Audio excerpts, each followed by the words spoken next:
Well, welcome everyone and good day. My name is Eric Wildermuth with Servion. Thank you so much for joining our webinar. We've got a wonderful session planned today with Nicole Nebulis. Nicole is a recognized leader in organizational transformation. Our topic today is unlocking the power of the back office operations. We will discuss how this enhances CX and drives business success. Our goal is for this to be an interactive session, so please feel free to ask questions in the chat window. We're going to start by understanding the engagement capacity gap in the back office operational environments. Next, we will discuss the challenges in the back office and the resulting business issues. We will also then touch on the results of improvements, which we all are very interested in, especially in this economy, and the tools and solutions to drive those results. And then lastly, we'll wrap up with Q&A. But before we get going, let's just cover a few house rules. You all will be muted, but please, we'd like to make this an interactive session, so feel free to add questions in the chat window on the right side. We will answer those questions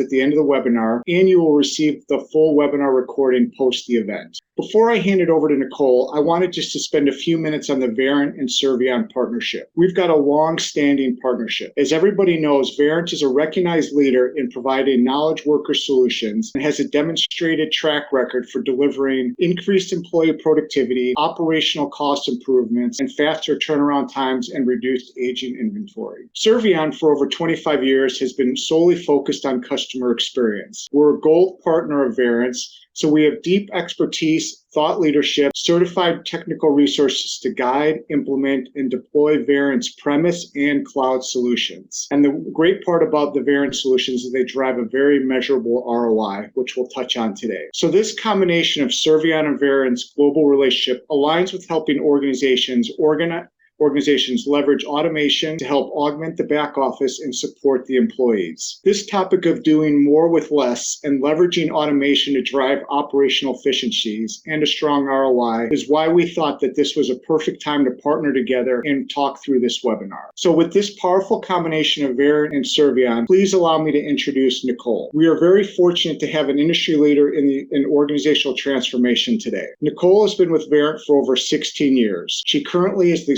Global Senior Director of Go-to-Market Strategy at Verint. She's a passionate leader in helping organizations transform with a people-centric approach by leveraging process technology to maximize employee productivity and success. And prior to Verint, she had hands-on contact experience and operations in financial services organizations. For myself, again, my name is Eric Wildermuth, and I'm responsible for sales at Servion. I have a deep background in customer experience and helping enterprise organizations leverage solutions such as Verint Back Office to improve its customer experience and build measurable ROIs. So with that being said, Nicole, I'll hand it over to you. Wonderful. Thank you so much, Eric. And thank you so much. I love our partnership with Servion. We do great things together. I'm going to talk to you today about some great things that we can do for you. Now, one of the things that we have seen recently as a trend, and it's nothing new, right? We're all trying to be able to deal with, dealing with capacity challenges in our organization. But it's become even more of a challenge today because of the way demands have increased from our customer base. And we're dealing with many challenges. I recently read a KPMG article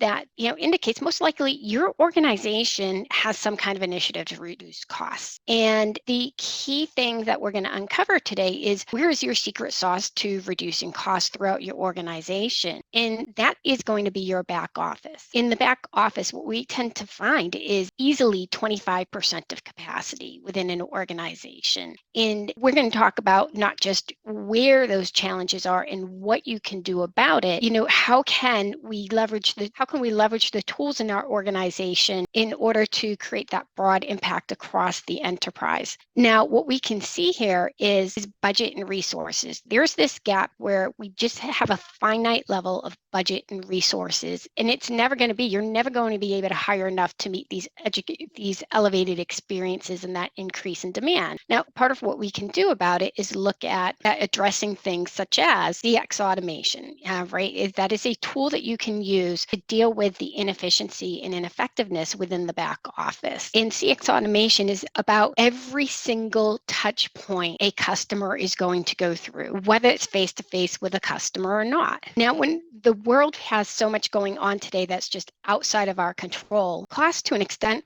are really controllable, but cutting them to drive short-term savings is a mistake. When companies take a one-off approach to cost cutting, they often sacrifice some of the most important investment. And if cost-cutting programs are implemented in haste, little, if any, debate over the strategic intent of these investments. What happens is we dole out these across-the-board targets, which leave your organizations weaker, imbalanced, disjointed, and in some cases, even desperate and without direction. And this is where we see these challenges here manifesting on the screen. Now, complicating this, our world, thanks to all the wonderful automation we've put into place, our employees these days are more knowledge workers. They have to be highly skilled. They have to know a number of variabilities and nuances about the work that they do. It's not simple, and it's not easy to find people in the workplace with that skill set. It's important to be able to create not just a resilient culture, broad resilient organization so you can manage your back office operations and ensure stability, in all circumstances. Let's unpack a little bit. Why do we not have an efficient and effective back office? Where are those inefficiencies and the broad scale impact? But before we do that, let's take a look at this example scenario as why should you care? Whether you work in the contact center, whether you work in the back office, when we simply look at a 15% capacity gain within the organization, what we tend to see here is that uplift, right? You can create more hours within your organization in order to create the hours that you need to get the work done. But what do these hours address? What are the pain points within an organization? So what we see here is where that hidden capacity is. Where are those challenges? I want to point out a couple of challenges here that we see. Some of those are being blind to employee focus on production work. We don't know. We might be giving employees a piece of work, but are they really focusing on that? We have disconnected and disparate systems across the organization. Nobody can really understand how much work do we have to do and are we doing it? And because of that, we don't even know where the bottlenecks are. We don't know where the work is piling up. It's very different to maybe what we might be used to. People try to stitch this stuff together with Excel, and these become big pain points. What that ends up resulting in is a burden to your employees. When we don't address these, we're creating fire drills constantly, and your employees are enduring stress on the demand that's being placed on them. So when we look at underutilized resources, let's think about this for a second. Underutilized resources are the biggest challenges organizations are facing. What this creates is a bunch of unnecessary costs, which is what we see here. It's missed SLAs, it's overtime. These are the major challenges when I'm working with customers and talking to my peers in the industry. That's the burning issue to be addressed by an operations leader. Now, let me give you an example from the real life world. And here's a customer that's addressed the inefficiencies within their organization. And they had a 15% productivity uplift savings where their back office had been very inefficient, but improving productivity had a domino effect. Because they were more productive, they were able to complete their claims much faster here, reducing that overall end-to-end time. And because they were able to process their claims faster, we had this ancillary benefit of cost reduction. That meant for them, instead of having to pay 3 or 4 days for a customer to have a rental car, they were able to cut that down by a day or two. But when you take that day or two and you magnify that across all of the customers that they have, all of their members in the insurance, that has a big effect. And we can see here, $2 million in savings for this organization. Now, it's not just the ancillary results. We also see in the contact center, where are the benefits that we see for an organization? So when a customer is angry, and I think you can all identify with this. I know for myself, I'm Sicilian, I'm a Scorpio, and I'm from Boston. So when something goes wrong, I'm not sending an email, I'm not sending a text, I'm picking up the phone. And that's what most people do. Aberdeen estimates that 17% of the calls coming into the contact center relate to errors and delays that are in the back office. So when we look at the efficiency, when we look at those 25% uplifts, what is the domino effect in the contact center? Well, what that means is that we could see conservatively a 10% savings. So that's a 10% reduction in calls coming in because the back office, they're avoiding those issues that would drive that call in the first place. So when we have 10% less calls coming into the contact center, that means a reduction in volume. And for this particular customer, let's say, for example, there's 4,000 contacts that are coming in times 10 minutes worth, it's usually 10 minutes worth of handle time for that. So when we look at that across an entire year, you can have about 4,000 less contacts coming in on a weekly basis. And what that ends up materializing is a large amount of savings. That's opening up and freeing up capacity within your contact center. So now you can reduce wait times. Now people could concentrate on more quality interactions with customers. So we see that compounding effect. And if we think about this from an enterprise perspective, wow, this is really a massive saving, especially in the contact center where there's been so much automation there. How much more can you do to have such a broad impact? So it really becomes a secret sauce, say, for you to be able to go in and talk to that operations leader about all the things that you can do. But some people, and you may, when we look at the back office, especially some of the conversations I have, what I end up seeing is some people tell me, Nicole, we already have tools in our organization. And these are great tools. I mean, I was at the advent of many of these in my career where, wow, we got rid of the paper. We created these case tools. It made processing the work that much easier. It was great, but there's still room for improving utilization. Now, you may say to yourself, well, hey, we have all these tools in the contact center, and you don't want to assume two things. One, that these tools are enough, because they're not. And number two, you don't want to assume that the same tools you have in the contact center, in the contact center ecosystem of how your business processes work, are the same as the back office. So let's take a look at this. In the contact center, we are used to all of this real-time data, all of these different points in being able to serve your customer. We have a great view. And we've done quite a bit. We've brought in RPA. We've eliminated some of the burden of taking calls with self-service. We have scalability in looking at quality. I know whether my person's on a phone call or not. I know, I can see that they're logged in. I can see that they showed up on time.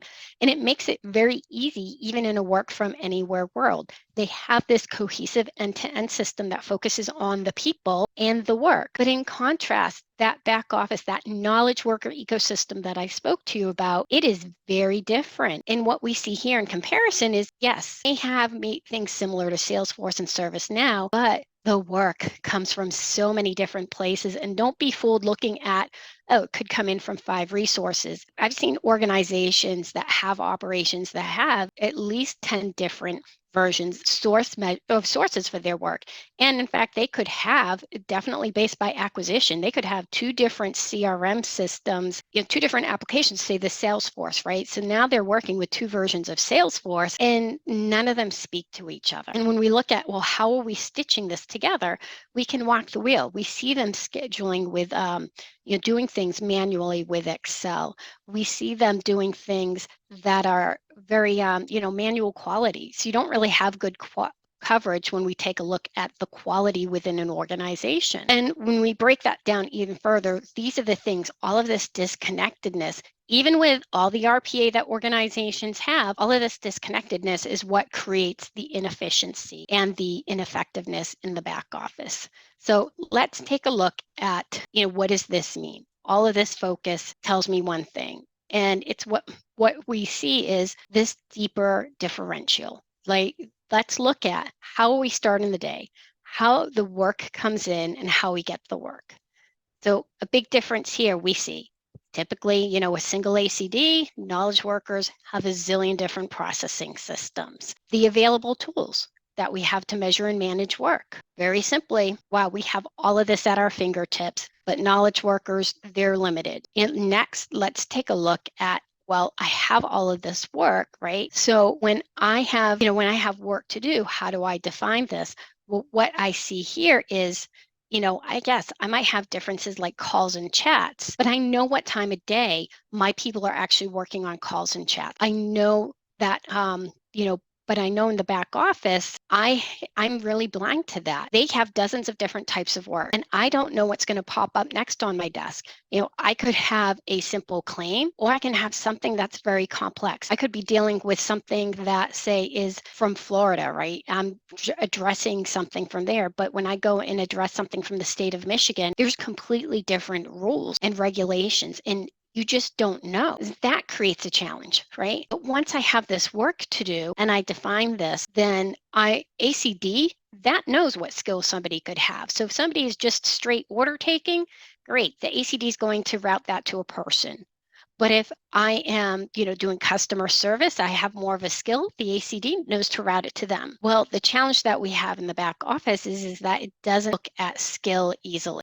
It's just going to, because again, you have all the multiple applications, you have all the variation in the work to do. It's very difficult to be able to look at meeting your SLA because you don't have the details in in the source systems of the work. Data metrics and availability.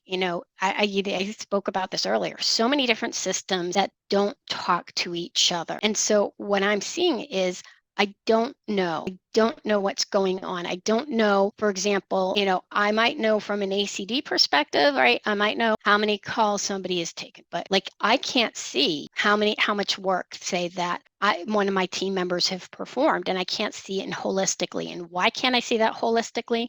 Again, the disconnected systems. And when I look at the next part, right, besides the ACD routing the calls based on skills and priority, a supervisor is the one that's prioritizing that inbound work and doing that and managing the backlog and distributing it. So what's happening is they're not looking at the consequences of the decisions that they're making.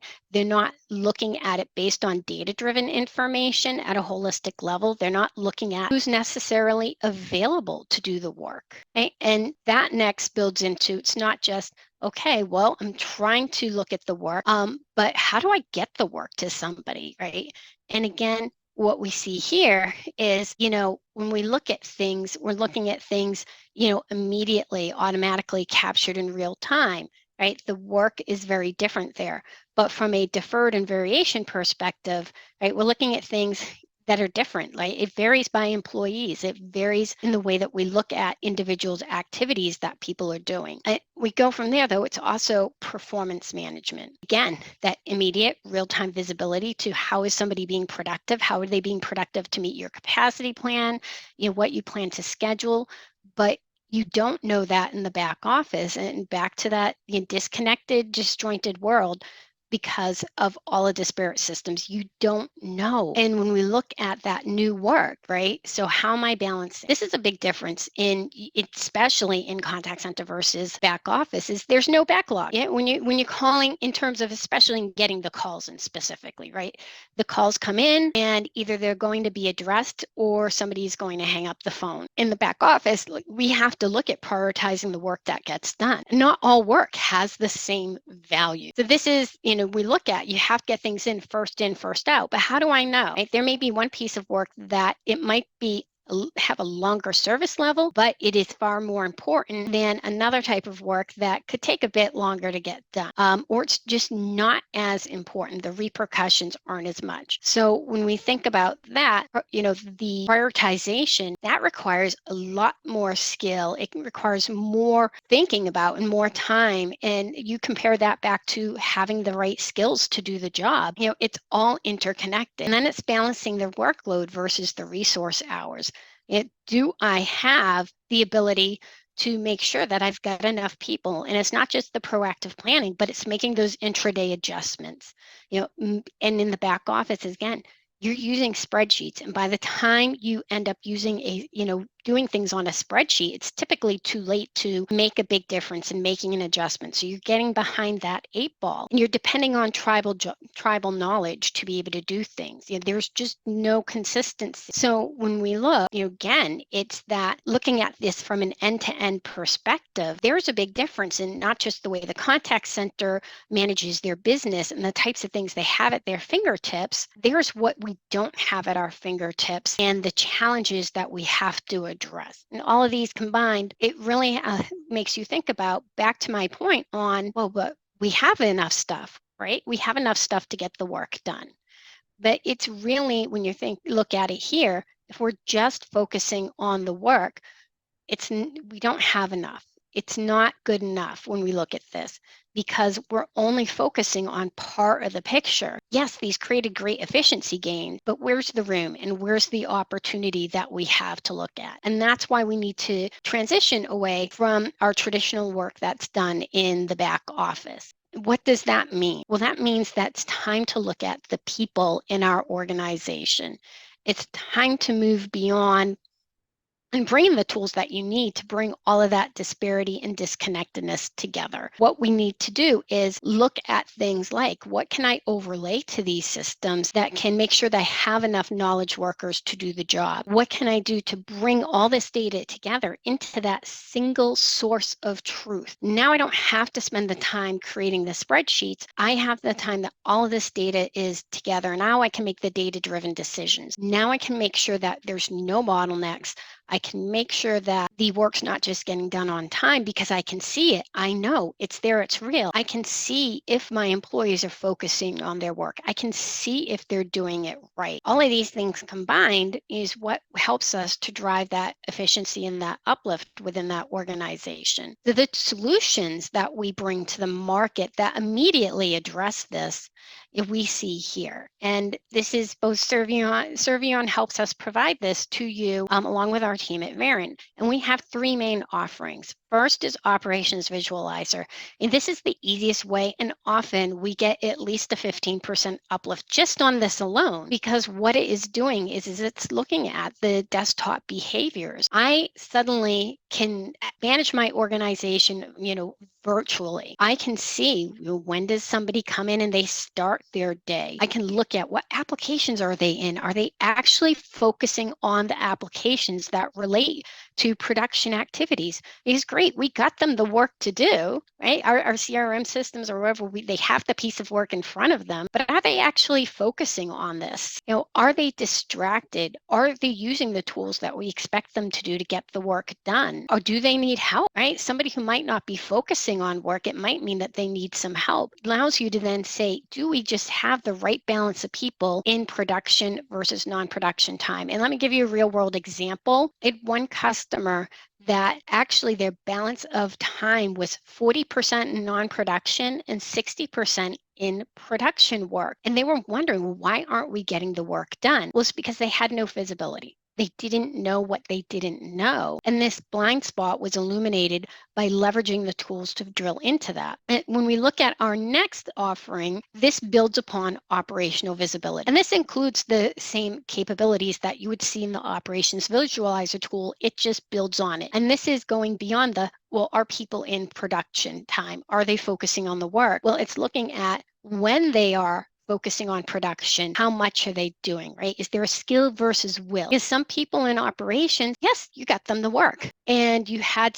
maybe some simple times and, you have to do 100 claims a day. Well, maybe those 100 claims, I get them all done before noon. And then the rest of the day, I'm doing whatever I want. But on the other hand, you may have somebody who is doing 60 claims a day, but those 60 claims are taking them all day to do. And it's because they actually need some coaching and they need some development. This brings that information together to help a manager understand, where do I need to make some adjustments? Do I need to give the person who's cutting out by noon some more work to do? Give the person who needs training the training they need. Now I can take advantage of capacity that's available, and I can create capacity because I know how to help somebody do a better job. But on top of that's not just them being productive. It is that capacity planning. And that's what we do also within operations productivities. We bring all that disparate data together into a single source of truth. So now I know what the demand has been across all of my source systems. And because I know what that demand is, I'm able to then plan the right amount of hours for people to be in production. And then finally, operations manager. And that's really, I'd like to say, the gold standard of what we do. And it brings not just operational visibility and the operations productivity to the table, but it's also looking at that big missing piece. As I mentioned, the ACD takes all that work in, centralizes it, and disperses it prioritizes it, gets it to the next right person to do the work. And that's what operations manager does for the for the back office. It sits off on top of all of those disparate and disconnected systems, brings it in. And our work allocation bot, it looks at all of the rules, all of the skills, all of the proficiencies, and then it looks at all the variations that you have and how do you organize and prioritize the work. And it goes beyond that service level. It looks at, again, those additional element. Maybe it's a special client that's a priority. Maybe it's a higher dollar amount, and it will prioritize based on that. And then it will allocate the piece of work to the next best person. And the next best person can go into their system of record to process the work. That organization and prioritization is all automatic. So it's freeing up people to look at, for managers to spend value-added time looking at how do I coach, how do I keep on top of my volumes. It also allows me the load balancing to happen. If one area didn't quite get as much volume as they should get in, we can easily see how we can tap into other people in the organization. And again, this is maximizing the use of the capacity across the organization. So all of these combined really hit those inefficiencies that we see. To simply put it, we had great tools in the office, but they weren't good enough, because you need to make sure not just is the work someplace for people to do, are they focusing on it? And when they are focusing on it, are they being productive? And even though they're productive, we want to make sure we have enough people available in the chair to actually get it done. And we want to make sure they're doing the right pieces of work. We also want to make sure that they're doing it right.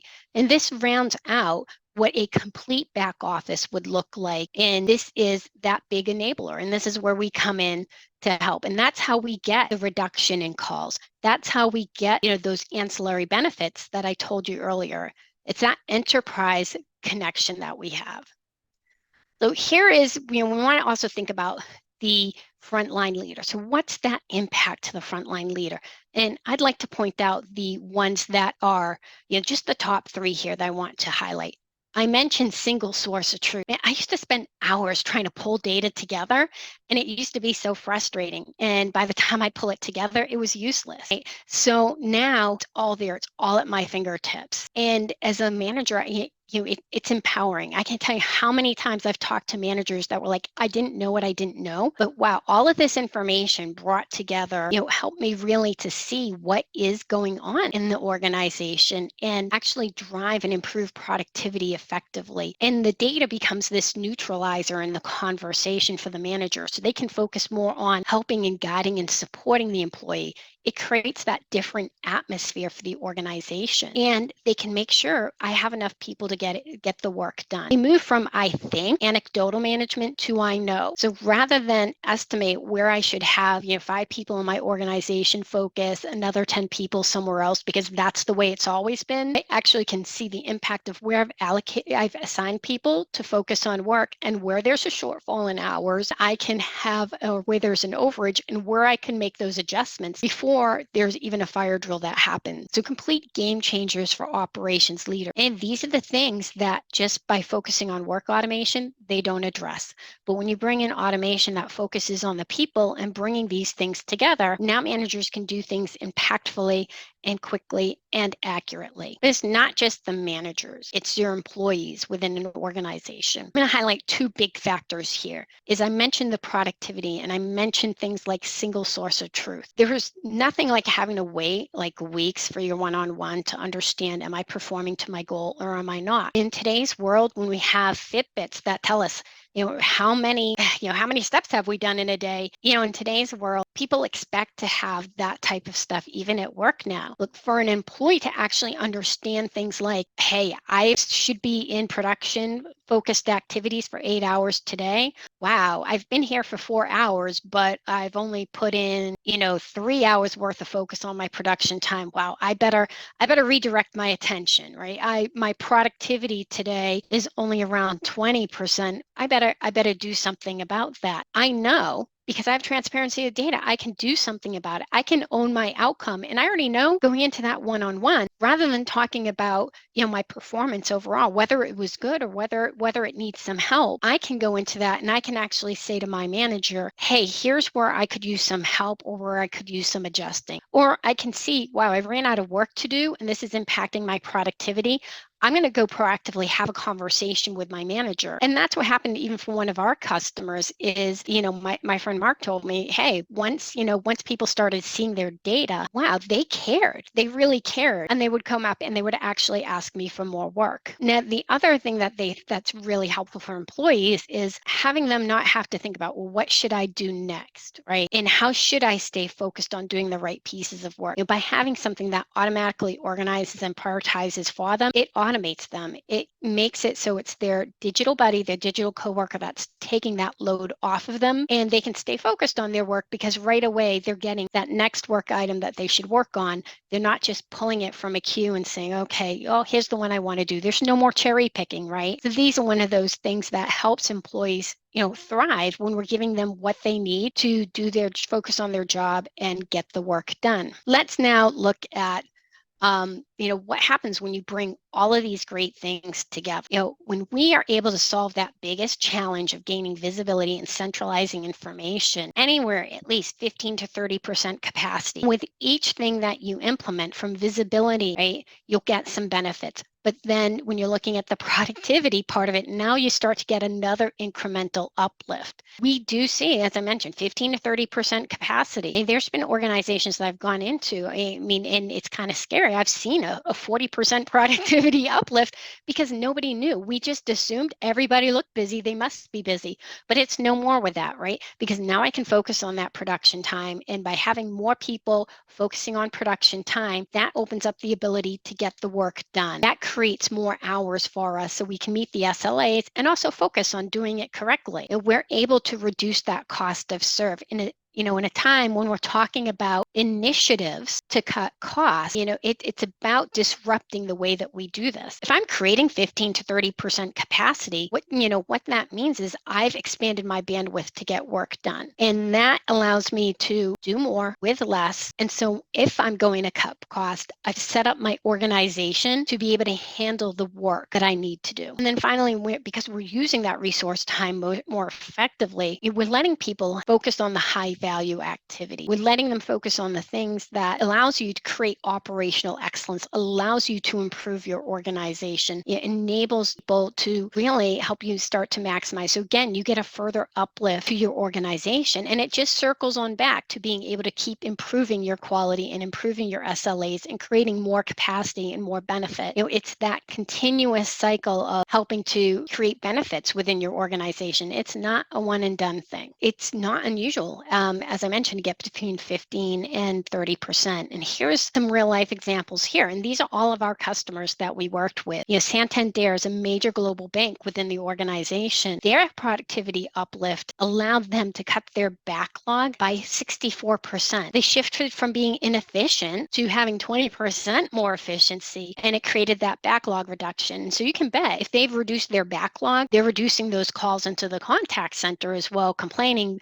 about why isn't my work done? I'm still waiting for this. And by the way, if it's 64% backlog, they're not just calling in once, they're calling in multiple times. Guardian is another customer of ours. Again, a 20% uplift in their productivity. And we talk about being thoughtful and strategic about our cost savings. We made sure we could get the work done. We made sure we could meet demand, and they were able to reduce their FTE by 8%. And that also, again, that decrease in the flowback work. In this case, it was huge for them. It was also 20% decrease in their flowback work. So imagine that across a large contact center organization. Imagine that a compounding value across the board. And finally, I want to be able to focus on RSA and their cost savings in their organization. Again, when they improve their productivity by 20%, and we have a video for RSA right on our website, and same thing with Guardian. You can go right to the Verint website and see videos and see the customers speaking themselves. That 20% uplift and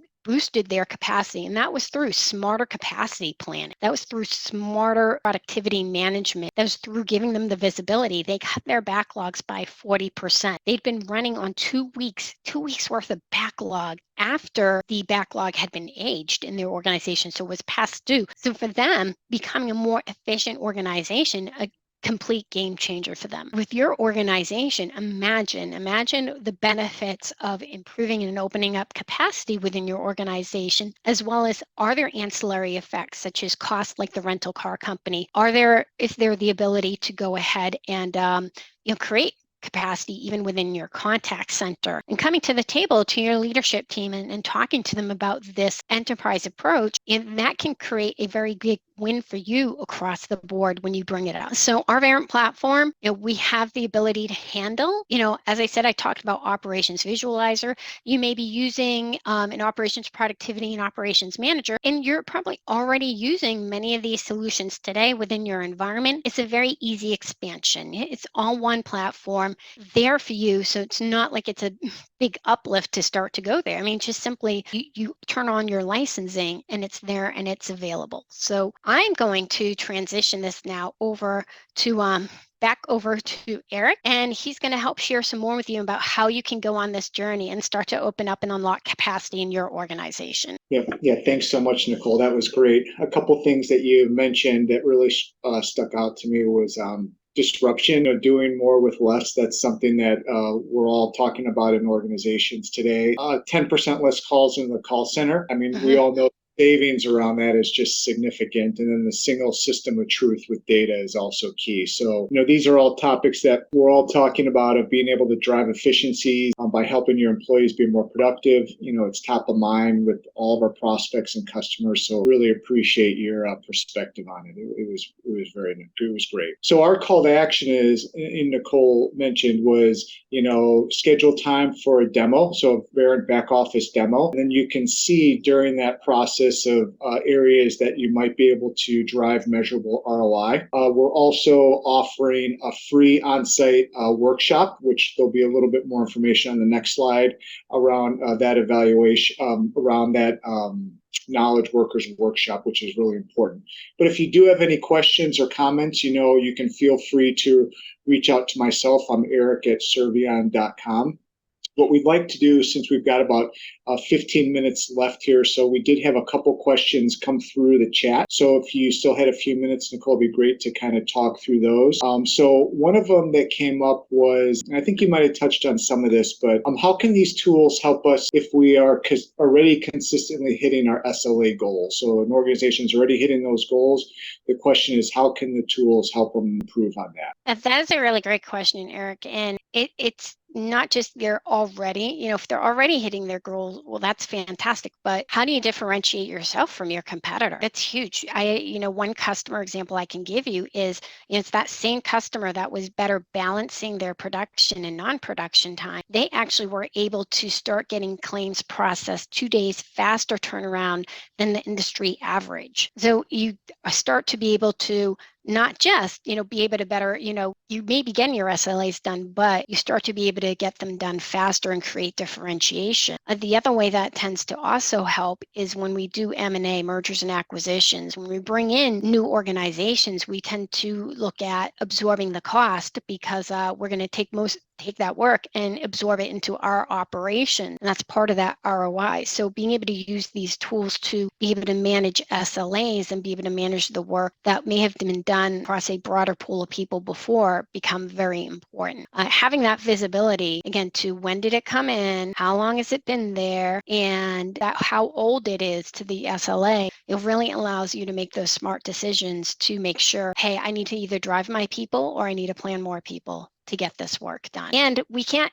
always, rest on our laurels. I mean, that's another big thing. Sometimes I'll have conversations with people and be like, well, we're fine. We're getting our SLAs done. And you're getting your SLAs done and people are letting you be until it becomes a problem. Or in the case, sometimes you get this influx of work you completely didn't even expect. So then how are you going to handle that? The reality is just like, it's never going to be, hey, we meet them all the time. There's typically, most organizations we go into, there are challenges there. Absolutely. No, thanks for that. Another question that came in through the chat was, does back office automation leverage desktop process analytics concepts? Yes. Yes, it does. And in fact, that's a core part, all three offerings that I described. In desktop analytics, yes, it illuminates quite a bit. You see hidden information about where people are focusing their time, but you need to have balance and you need to have parity. So what we do is we take that desktop analytics data, we bring it into the system, and then we look at, I planned somebody to be in production for 8 hours, but were they in production for 8 hours? And we look at it from a terms of not adherence, but production time compliance. In the back office, some work, it doesn't need to be done, same day. A lot of it takes 2 or 3 days. So having to look at things at, a second by second level of adherence, like you do in a contact center, that's very different. And then there's also that skill versus will conversation. It's somebody who maybe, focusing on production only half the day, but they got all their work done. So I need to be able to understand how can I more accurately coach somebody. And that also, again, triangulating that data and bringing it together, it brings it to life. It gives you that 360-degree view. So your data-driven and decision-making that you're doing, it's not just based on one snapshot of data. But I will say, to me, desktop analytics, huge game changer in the back office. And it's one of my favorite applications. That's great. No, thanks for that. Another question that came in is, can the tools help my organization manage our recent implemented work from home strategy?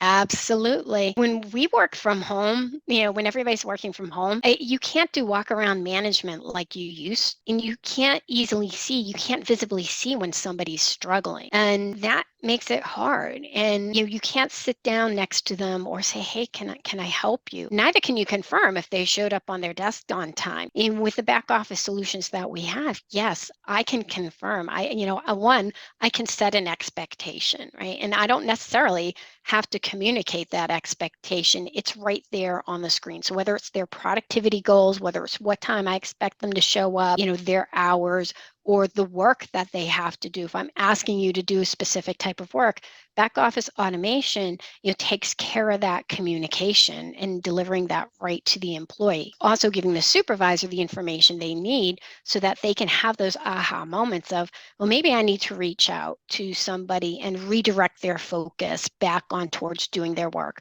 And that can be in very in ways that aren't necessarily big brotherish. It can be, hey, I need you, Tom, to take on these additional 10 cases. So could you go ahead and do that? Or I can automatically use my work allocation bot to just give it to him. Oh, I see he's free. Let me just, free him up and start sending some work over his way. And these are things, by the way, if I was doing traditional walk around management, I would only have gotten a snapshot walking by somebody.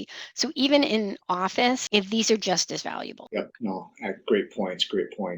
A couple other questions we've got here is, if I have a ticketing system that routes work, what benefits would we get from these back office solutions? That's also a really great question. If you only have one ticketing system, right? One ticketing system, then hey, awesome. But that's where you would look at the solutions and why we have 3 tiers of solutions. And operations productivity is perfect because, again, yes, you're distributing those tickets, but are they focusing on those tickets, right? Did we plan for enough people to be sitting there to take care of those tickets? What do the volumes look like, and are there bottlenecks in certain areas? Are there differences in the specific types of tickets that we're doing? So some of those tickets might be, it only takes about 5 minutes to do and requires only a certain set of a skill, but other tickets, they're more sophisticated, they require a higher skill set, and they take a bit longer to do. So when I start managing somebody's productivity, looking at that, I can start to look at things like earned hours, right? So if somebody had only 5 minutes worth of work, it took 5 minutes to do a piece of work, and I did 10 items in an hour. Well, then I did 50 minutes worth of work, and if you took 50 divided by the 60 minutes expectation, and not accurate math on my part here, but let's just say that's 90%, well, then that's awesome. And I can do the same thing. If I expected somebody to be in production for an hour, the average handle time for the work that they do might be 10 minutes, and they did 6 pieces an hour. Well, then they were 100% productive because they did 60 minutes worth of work. And this is what you can't see within that type of a ticketing system, right?